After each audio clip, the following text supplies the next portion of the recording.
बीते 6 दिसंबर को गुरु शिष्य की परंपरा को कलंकित करते हुए हायर सेकेंडरी स्कूल धमौरा के 12वीं के छात्र ने प्राचार्य एस के सक्सेना की गोली मारकर हत्या कर दी थी, जिसमें पुलिस ने तत्परता दिखाते हुए आरोपी छात्र को गिरफ्तार कर लिया था।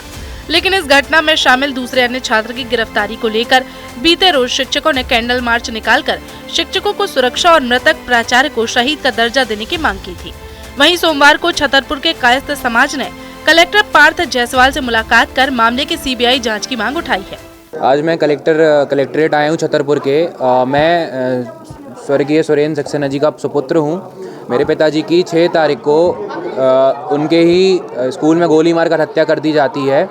सारा स्टाफ चुप रहता है, कोई सामने नहीं आ रहा है। अब कितनी संतुष्ट हैं आप अभी तक की पुलिस प्रशासन? अभी तक बस संतुष्टि ये है कि दोनों गिरफ्तार किए हिरासत में आ चुके हैं। बट मेरी मांग ये है कि उसको नाबालिग के तौर पर ना केस चलाकर उसको बालिग के तौर पर उसका केस चलाया जाए, उसको 18+, क्योंकि अगर वो नाबालिग के तौर पर बाहर आ जाएगा 3 साल बाद तो वो किसी और की निर्मम हत्या कर सकता है।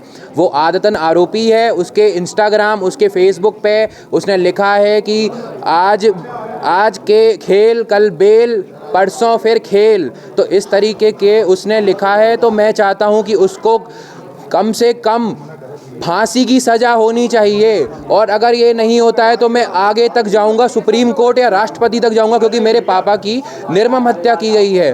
और जो उसका सहयोगी है उसको भी उसके हिसाब से सज़ा दी जाए। कम से कम 10 साल की उसने मदद करी है उसकी भागने में। सोशल मीडिया पे वो अपना सरकार लिख के चला रहा है, गुंडा राज चला रहा है। फैमिली से कोई मिलने नहीं आया, कोई प्रोटेक्शन नहीं दी गई है।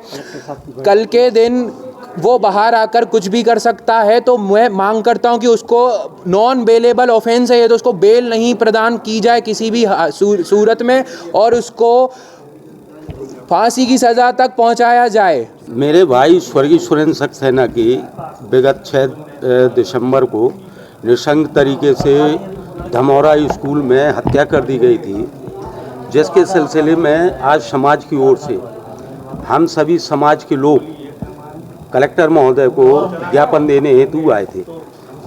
ज्ञापन के दौरान हमने कलेक्टर महोदय से निवेदन किया है कि उक्त प्रकरण की सघनता से जांच की जाए। जो भी दोषी व्यक्ति हैं उनके खिलाफ कठोरतम सजा दी जाए, और जो उसमें इस साजिश के पीछे हैं धमौरा स्कूल का स्टाफ, चूँकि उक्त घटना के संबंध में धमौरा स्कूल का कोई भी स्टाफ बोलने के लिए तैयार नहीं है, जबकि पूरे स्टाफ के सामने उक्त घटना कारित हुई है। प्रशासन इतना संवेदनहीन हो गया है कि मेरे भाई की मृत्यु होने के उपरांत न तो सदर विधायक, न विपक्ष का कोई व्यक्ति, और न ही सत्ता पक्ष का किसी राजनेता ने, या जिला प्रशासन के किसी कर्मचारी शासन की ओर से एक शोक संवेदना का पत्र भी नहीं आया। कोई व्यक्ति दरवाजे पर शोक व्यक्त करने नहीं आया। ये हमको सबसे जो बात है वो बहुत अंदर से प्रताड़ित हम हो रही है इस चीज़ को लेकर। साहब से मुलाकात की है किस तरीके का? और इसी संबंध में हमने कलेक्टर साहब से मुलाकात की है। कलेक्टर साहब से कहा हमने कि चूँकि हमारे भाई की हत्या कार्यस्थल पर की गई है, वो एक कर्तव्यनिष्ठ और ईमानदार व्यक्ति थे। अच्छा, आपने एक चीज बताया था कि राजनीतिक संरक्षण है, वो किसका संरक्षण है, क्या है राजनीतिक? जिस कारण से उनको शहीद का दर्जा दिया जाए, और इसकी विवेचना के दौरान बच्चा है जो नाबालिग बता रहे हैं, उसको अरेस्ट किया गया है। और एक दूसरा सह आरोपी है, मुझे जानकारी मिली है विश्वस्त सूत्रों से कि उसको बचाने का प्रयास राजनीतिक व्यक्तियों द्वारा किया जा रहा है। और ये भी जानकारी मुझे लगी है, अब मैं उसका नाम नहीं बताऊंगा, कि उस आरोपी को लेकर पुलिस छतरपुर विधायक के लेके यहाँ घर लेके आई थी।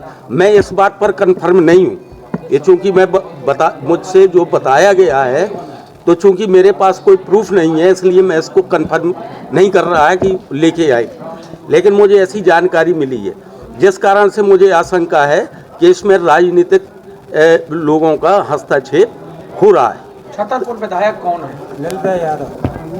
छतरपुर विधायक आप मुझसे पूछ रहे हैं, अब नाम तो आप भी जानते हैं ना, आप बताएं ना। ललिता यादव। क्या उनका संरक्षण है क्या? मैं ये नहीं कह सकता, ये हमने सुना है तो आरोपी को उसके घर लेके गए हैं, उसको आरोपी को उसको घर लेके गए ललिता यादव के। क्यों वो अपराधियों के साथ हैं?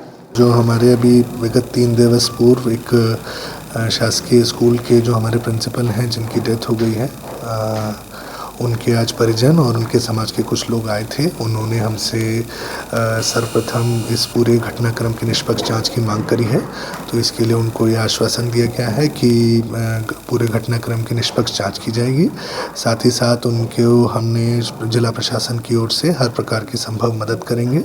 उनके भविष्य के लिए अगर आगे भी कोई और मदद की ज़रूरत होगी तो वो भी हम करेंगे। साथ ही साथ जो उनकी कुछ और मांगे थी, एक अनुकंपा नियुक्ति की और उसके अलावा अंत्येष्टि की राशि के प्रदान की, उसके लिए भी मैं संबंधित अधिकारी को निर्देशित किया है कि समय सीमा में उनको ये सभी जो उनकी पात्रताएं हैं शासन की राशियों की, वो सब उनको मिल जाएंगी। सर, मृतक प्रिंसिपल के पुत्र का कहना है कि स्टाफ के सामने घटना हुई है, स्टाफ पुलिस को कुछ भी बताने को तैयार नहीं था और कह रहे हैं कि उनको वहाँ से हटाया भी जाए। ये इंश्योर करेंगे कि जांच जो है वो पूरी तरीके से निष्पक्ष हो और जो भी इसमें दोषी हैं उनको ऊपर कड़ी से कड़ी कार्रवाई हो, किसी प्रकार का उनको संरक्षण नहीं मिलेगा। ये हमारी जिला प्रशासन और पुलिस की ओर से यही प्रयास रहेगा। पीड़ित परिवार ने कलेक्टर को ज्ञापन सौंपकर अनुकंपा नियुक्ति देने की मांग भी की है। इसके साथ ही परिजनों ने निष्पक्ष जांच होने तक धमौरा में पदस्थ समस्त शिक्षकों के स्थानांतरण करने की मांग भी प्रमुखता से उठाई है। मृतक के परिजनों का आरोप है कि दूसरे आरोपी को बचाने के लिए राजनीतिक दबाव भी बनाया जा रहा है।